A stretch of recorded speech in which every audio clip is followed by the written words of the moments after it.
జర్నలిస్టుల సంక్షేమానికి కేంద్ర రాష్ట్ర ప్రభుత్వాలు ఎన్నో సంక్షేమ పథకాలు అమలు చేస్తున్నాయని, వాటిని జర్నలిస్టులు అంతా సద్వినియోగించుకోవాలని ఎమ్మెల్సీ కరి పద్మశ్రీ, మాజీ ఎమ్మెల్యే పిల్లి అనంతలక్ష్మి సత్యబాబు దంపతులు, ఎమ్మెల్సీ అభ్యర్థి పేరాబత్తుల రాజశేఖర్లు ఆకాంక్షించారు. కాకినాడ రూరల్ మండలం గంగరపల్లి వేద పాఠశాల వద్ద గల మామిడి తోటలో కాకినాడ సిటీ రూరల్ జర్నలిస్టుల వన సమారాధన కార్యక్రమం జరిగింది.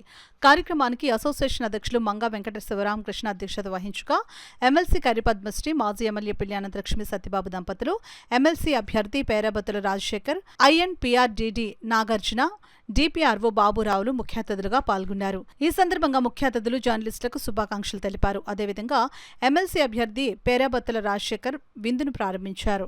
ఈ కార్యక్రమంలో రాష్ట్ర Settibalija corporation state director doctor Chappeda Venkateswararao, Cheyutha సంస్థ అధ్యక్షులు మొండి రవికుమార్, యంగ్ మైండ్స్ అధ్యక్షులు వాకాడ వెంకటరమణ, చిన్నా మాస్టర్, క్షత్రియ పరిషత్ మహిళా విభాగం సెక్రటరీ దేవివర్మ, పెద్ద సంఖ్యలో జర్నలిస్టులు, వారి కుటుంబ సభ్యులు పాల్గొన్నారు.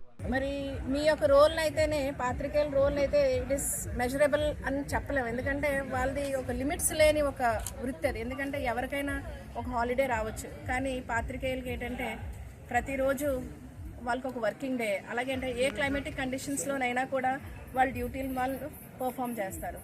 మరి ఇవన్నీ పక్కన పెడితే మనం అనుకుంటాం, జీవితంలో ఎప్పుడు మాట్లాడుకుంటాం, ఎవరైనా వస్తే అంటాం మనం, ఏంటి మీ స్టేటస్ ఏంటి అని అంటాం.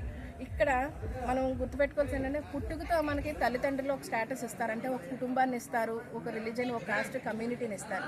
అదే వ్యక్తి చదువుకొని పెద్ద అయిన తర్వాత తన అంటే లైఫ్లో ఒక అచీవ్ చేసిన దానికి తను ఒక స్టేటస్ని ఒకటి తెచ్చుకుంటారంటే నేను ఈ ప్రొఫెషన్లో ఉన్నాను అని.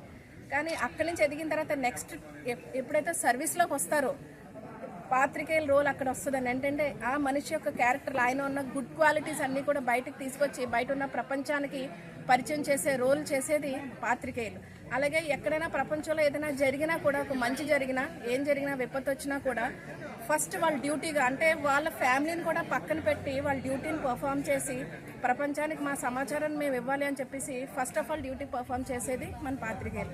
మరి ఇంతటి గొప్ప ఆక్యుపేషన్ని సెలెక్ట్ చేసుకున్న పాత్రికేయులు అందరికీ కూడా ఈ వన సమారాధన రోజున నా తరఫు నుంచి అందరికీ కూడా శుభాకాంక్షలు చెప్తున్నాను. అలాగే మీరందరూ కూడా మంచిని వెలికితేసి సమాజానికి ఉపయోగపడేవి ఏవైతే ఉన్నాయో అన్నీ కూడా ముందుకు తీసుకొచ్చి మన దేశానికి, రాష్ట్రానికి, మనకి ఊరికి మంచి జరిగేటట్టుగా మీరందరూ మీ డ్యూటీస్ పర్ఫామ్ చేస్తారని తెలియజేస్తారు. మిత్రులు అందరూ కూడా సమాజానికి 4వ పిల్లర్లా నిలిచే వ్యక్తులందరూ కూడా ఇందులో లాభాన్ని ఆశించకుండా సొసైటీకి ఏదో చేయాలని, సేవ చేయాలని అతి తక్కువ జీతాలతో మరి సమాజానికి ఎంతో సేవలు అందిస్తున్నారు.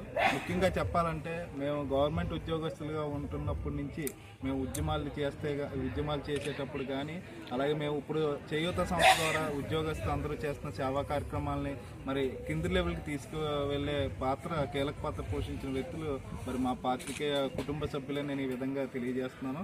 మరి వారి సపోర్ట్ లేకపోతే ఈ రోజున మేము చేసే సర్వీసెస్ అనేవి కింది స్థాయికి చేరుకోలేవు. మరి దాన్ని తీసుకెళ్ళి ప్రజలకు చేరువ చేయడంలో కీలక పాత్ర పోషించిన మీ అందరికీ కూడా మరొకసారి నా ధన్యవాదాలు తెలియజేస్తున్నాను. అలాగే ఈ రోజున మరి ఎంతమంది కుటుంబ సభ్యులను కలుసుకున్నందుకు నాకు చాలా ఆనందంగా ఉంది.